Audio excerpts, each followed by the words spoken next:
Hi, I'm Tom Morgan, and this is your weekly update of everything that's happening in the Skype for Business and development world. And it's been a really, really busy week, packed. There's loads of news, there's loads to talk about. This might be a long one, so let's get straight into it. So before we talk about the elephant in the room, I did a blog post right at the beginning of the week, actually, about a new service called calendar.help. It's a Microsoft service, and it's a really cool idea. It's a bot that you sign up to, and then the problem it's solving is where somebody says to you, "Yeah, we should meet up," and you, me, and the client, or like someone else, or whatever it is, and you're trying to work out a good time to meet, and people always say like, when's good with you? What dates are good with you? And you're like, well, I can do this time. Oh, I can't do that time. Or what about this time? Yeah, that works for me. Oh, no, it doesn't work for me. And it's a horrible scheduling process you have to go through. And what calendar.help does is it attempts to kind of fix that problem by essentially giving you an automated scheduling assistant, like your own assistant that takes care of all of that for you. And the way it works is that when you get into that email and you want to say to someone like what times work with you and all that kind of stuff, you add Cortana. There's a Cortana alias. It's like Cortana at calendar.help, I think. You put it in the CC line and send it off. Obviously Cortana gets that email, calendar.help gets that email.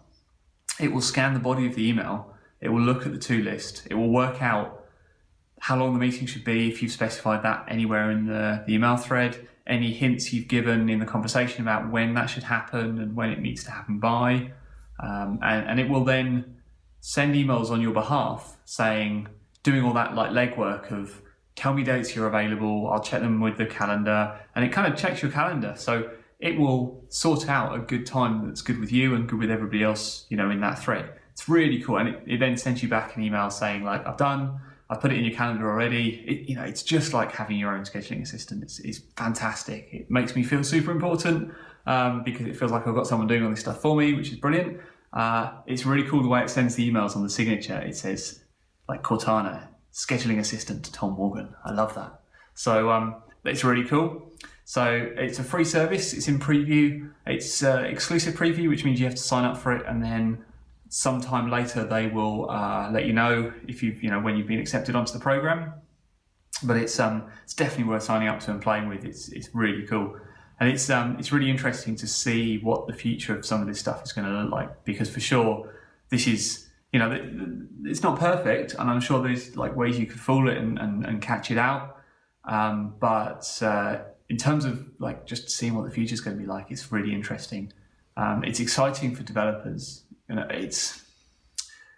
It leads on to a bigger problem we need to solve as well about the kind of the future of work and what automation and what technology is going to do for a lot of these kind of middle management roles and these kind of things that are being displaced by the technology. And I think we definitely as a society we need to have that conversation, and we need to have it fairly soon, I think, before it happens. We're not going to, because we never do as a society. We'll wait for it to go horribly wrong and then try and fix it afterwards. That's just humanity, I think. But it's going to be really interesting. So that happened on Monday, and then Build happened. So Build 2017, the big Microsoft conference for developers. Now, if you haven't seen the Build keynote, I'm going to put the link in the notes. It's definitely worth watching. There's some really interesting, cool stuff in there. And I've spoken to a couple of people since the keynote, actually, and there's a little bit of a sense that it's fake, that it's scripted, that the demos weren't real, and I get all that, and that's fair. It's fair criticism, but I think it's worth remembering that we're not the target audience. Like as geeks, even as developers, like I know it's a developer conference, even as developers, we're not really the target audience for the keynote. There was a lot of criticism in a way that a lot of the news was old news and it was kind of rehashed. And again, it's fair criticism and I get it, but again, we're not really the target audience here. The target audience for Keynote is the press and the media guys that they bring in. So with that in mind, it has to be really slick. It has to work. We can't have demo fails on the keynotes. Like, it has to be absolutely pitch perfect. And I know like developers see through that, because that's a developer mindset, right? We're trained to kind of see things that don't seem quite right and then zero in on them. So I get all that. So it's just worth remembering, like, if that was your kind of takeaway from it, just remember that you're not really the target audience, and actually it's the rest of the sessions and the rest of the information, the conferences and the stuff that comes out around that's where the value is, and that's the exciting stuff. And there is a lot of exciting stuff that got announced at Build. There's a lot still being announced. There's a lot that Microsoft are doing. When you get to these events like this and they distill it all down and you get everything all in one place, it's like, wow, there's an awful lot of stuff going on, and it's happening it's AI, it's machine learning, it's cognitive services, and it's bots, and it's a combination of all that stuff. Huge amount of work in AI, in vision, and machine learning, and environment recognition, and all that kind of stuff. So definitely worth watching the keynote to get a sense really of where Microsoft think the future's going, and what's important. So I'll put the link in there. There's two other posts as well, which I'll put in, which are really good, which are wrap-ups of day 1 and day 2. So they're good because they're bullet points. They're 10, 9, 8, 7, 6. Here are the top 10 things you need to know from day 1. Here are the top 10 things you need to know from day 2. I'm not going to read through them. There's so much stuff going on, like whether it's new graph APIs, whether it's it's batch AI training as an Azure offering, whether it's Cortana Skills Kit, IoT Edge. Like there's a lot of stuff. So it's worth just going through those top 10s, and just diving into stuff that kind of floats your boat and that you find interesting. So I'm going to crack on in the interest of time. I could easily spend like half an hour just talking about the announcements, but I don't want to. I want to focus in on a couple of things that have happened and a couple of things that were announced. So big one in our world, or in my world certainly, is bot framework changes and a bunch of new channels that got announced. So 3 new channels. So Cortana channel for the bot framework, a Bing channel for the bot framework. So Cortana channel means that you can extend Cortana skills, you can build out Cortana by making your own skills using the bot framework. Bing channel is interesting as well, because it means that you can embed your kind of chat and your bot into Bing search pages, and so you can search something in Bing and then start interacting with a chat bot as well for more information. So literally in the search results, you can, if somebody's searching for your business in Bing and they see it in the search results, they'll then be able to dive straight into let's chat with this company, and you can embed your bot that way. So that's really exciting. And Skype for Business channel for bot framework. So this is big. This is going to make a big difference for line of business applications, and I think we're going to see a lot of big companies now moving into bot framework as the easier way of enabling bots on Skype for Business for a number of different use cases. So there's kind of simpler use cases where all you really want is an IM message bot. You don't want all the complicated things that the APIs bring you that are hugely valuable. And if you're building a contact center or a compliance tool, or you're doing advanced routing, you need all those for sure. But if you just want to look up some information and make an easy way for a user to quickly IM something and get information back, the bot framework might be a quicker way of doing that. And the Skype for Business connectors now, the Skype for Business channel, allow you to do that. So that's really exciting. The other exciting thing about the Skype for Business channels, which maybe they're not making so much of a big deal, but I think is huge, is that you'll be able to go the other way as well. So it won't just be users contacting the bot. You will be able to reach out directly to users via this mechanism as well. So that's definitely worth reading and looking into.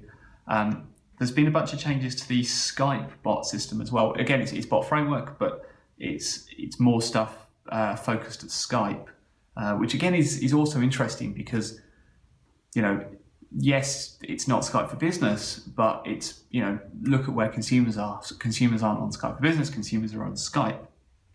And there's some real-time media calling stuff going into the bot framework now, so that you can have access to the Skype, the video feed, and the video audio feed of the call, and video, audio, and screen sharing, I should say, session, like through those streams of a Skype call, and you can have direct programmable access to those. So that's something I don't know a huge amount about, but I am hugely interested in, and I will be digging into. And again, I will be doing a blog post about this and about the Skype Business channel as well. I'm holding off because I don't want to just do a blog post that's just essentially the same news story. I want to dig into it, do some kind of how-to gotchas and stuff like that, and that's just going to take a little bit of time, unfortunately. So that will be coming. Other interesting things I picked up along the way. So there's a good TechCrunch article wrapping up the cognitive services changes. So customizable models, image classification, A/B testing is a thing you can add in cognitive services. So there's a lot of services coming out of cognitive services at the moment, and it's working out really well, I think, because big companies don't have the resources to invest in making their own AI system or their own cognitive services system. So, but if they can hook into a service, something like cognitive services on Azure that does this just as a pay-as-you-go service, suddenly that massively accelerates the whole kind of development process. Okay, other things that got announced at Build. Actually, just before Build, I did a blog post entitled "Will Microsoft Teams one day work on HoloLens? Project Neon gives us some clues." And the premise of this blog post was that so Project Neon is Microsoft's code name for a new visual UI language and design paradigm they're working on at the moment, and they're starting to roll it out. They're starting to roll it out in fast ring builds of Windows 10 for insiders, and they're starting to put it into other things as well. And you can kind of tell because it's got like translucent backgrounds. It's a different design. But one of the interesting things that is part of that design is a thin menu stripped down the left-hand side. So it's just wide enough. I'd say it's maybe 50 pixels or something like that. It's wide enough for a setup. It's like for one icon and across, and then so the icons go down and they go down the side of the window, and they're really to allow you to jump to different sections of the application. So, for instance, there might be one right at the bottom that's a little cog. That's your settings, and then going up from there, you might have different things for the different applications. And it tends to be that they start at the top and work down, and they also start from the bottom and work up. So maybe your more application level, like the settings, preferences, log in, log out, that stuff's at the bottom. Your more contextual, maybe areas of the application, they're at the top. And often the one right at the top, a bit like a web page, is the hamburger, the little lines that you can break out into a bigger menu. And so anyway, that's Project Neon. And the thing I was calling out in my blog post was that the recent redesigns of Skype, the Skype client, but also the Teams client, has this in. So what I'm saying is this is interesting because it means the Skype client and the Teams client are moving on to the new UI paradigm quickly, and they're already taking in some of the new paradigm choices. Why would they be doing that?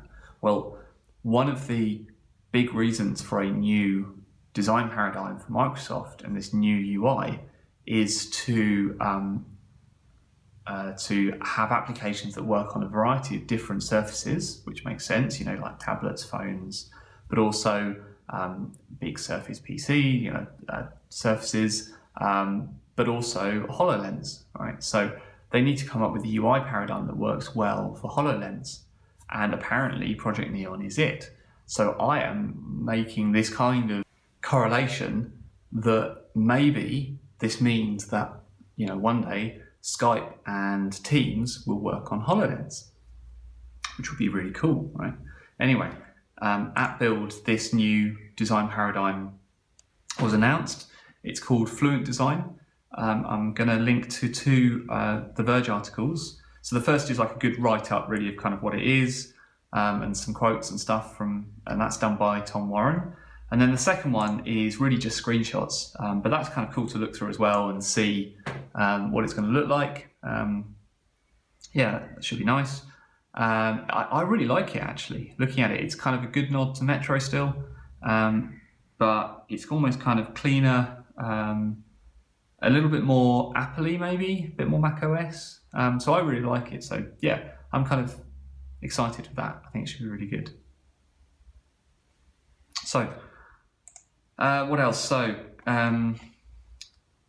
there's a real risk at these events that you miss stuff, right? That you just miss announcements because there's so many other announcements. So there's a blog post put out by the for Office developers, so announcing some new things for Office developers. So if you write Teams apps, you can now access those through the Office Store. So that's kind of exciting. So there's that and some other stuff as well in a blog post done by the Office team. So that is worth a look if you're an Office developer. And also from the Visual Studio blog. Now Visual Studio for Mac, you probably, if you've seen the keynote, then you probably already know about. But also there's some free training from Opsgility. So depending on which Visual Studio license you have, you can have 3, 6 or 12 months of free online on-demand training. So this is all about, it's training on cloud technologies, so things like Azure, Dynamics 365, Office 365, stuff like that. So if that sounds useful, then take a look at that. And the last thing before we go, I just want to kind of touch quickly on something that's happened in the last 24 hours, and it's probably really the reason I didn't do this update on Friday night, and that's this kind of ransomware attack that's kind of happening around the world. And it's kind of interesting to see how it's being reported in the UK as well. So it must be frustrating, like if you're a subject matter expert, let's say you're a builder or something, and there's a news story when your subject matter becomes national news. If let's say there's a story about building, as a builder you must hear that and think, well, that's not quite right, or they haven't explained this thing, or why haven't they talked about this thing? And it was kind of the same watching the kind of news play out last night. I get it. It's journalists have a really tough job to try and make the news accessible, and they can't tell all the story. But yeah, it's interesting to see. I mean, my take on it is that there's a big worldwide ransomware attack. It's attacking unpatched old PCs. I think they're Windows XP machines that are unpatched because this is a known exploit. It's been known for a couple of weeks. A patch is available for Windows. It's just that Windows XP is out of support, so it doesn't get patched. Now, the way this is playing out in the UK is that unfortunately an awful lot of those unpatched PCs are owned by our National Health Service because they're all still using and running Windows XP. So the net effect of this is multiple major incidents being reported at hospitals, in this country, multiple GP surgeries being closed, ambulances being rerouted, and it's terrible. And it's terrible and it's frustrating because it's entirely avoidable. The kind of line coming out at the moment is that you can kind of see the people in charge already kind of backtracking a little bit and saying, well, this is a massive worldwide ransomware attack. It could have happened to anyone. We're just kind of caught in the middle.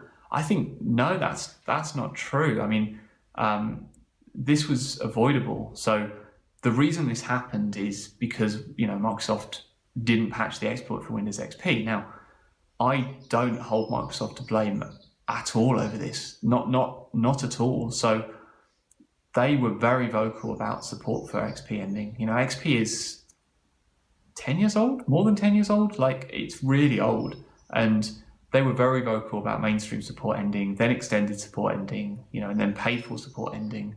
And they just can't continue to maintain all these operating systems over time. And they were, they proactive in reaching out to organizations to try and get them to move over to different operating systems. Now, if that hasn't happened, I don't hold Microsoft to blame for not patching this exploit on XP. Now, overnight, apparently, I think Microsoft have now released a patch for XP. Now, I credit Microsoft for that. I think that is something they didn't have to do. And the fact that they have, I think, is a really good thing that Microsoft have done. But the blame for this, for me, falls fairly squarely on the NHS or whoever it is that looks after their computers, because there is no real excuse for not having patched, not having upgraded these machines after all this time. And by not doing that, they have left themselves very open to this kind of attack. And there will be more attacks like this. I hope this means that lessons get learned. It's frustrating, but not that surprising, unfortunately. I just hope lessons get learned, and we use this as a way to and a means to patch patch computers and bring them up to date. It's funny as well to hear people saying, like, the line at the moment is, there's no evidence that patient records were accessed. Well, that may be true, there's no evidence, but you've allowed someone else's code to run on multiples of your machines in your company.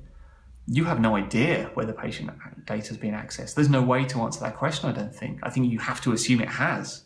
I think there's lessons to be learned all around here. So the other interesting thing was the chasm between like the best of technology and what's happening on the ground. So I spent all day at work, with our development team at Modality Systems, really all like super smart guys and girls, all talking about like technology, talking about AI, machine learning, talking about the future, all the stuff coming out of Build, getting really excited, all the opportunities and what we're going to do with our products and how they're going to evolve and become smarter and better, really cool stuff.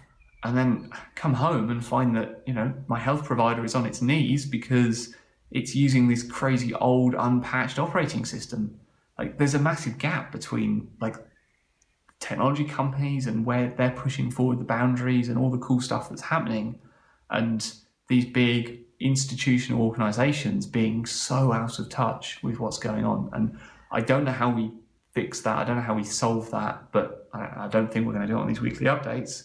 But I think it's something, we need to come to grips with as a kind of society and fix. Otherwise, things like this will continue to happen. So anyway, let's leave on a positive. It was a fantastic week for Microsoft developers, I think. Build was, so many cool new announcements, so much cool stuff happening in AI and machine learning technology, really, really exciting stuff. So good time to be a Microsoft developer, I think. So have a great what's left of your weekend, and I'll see you next week.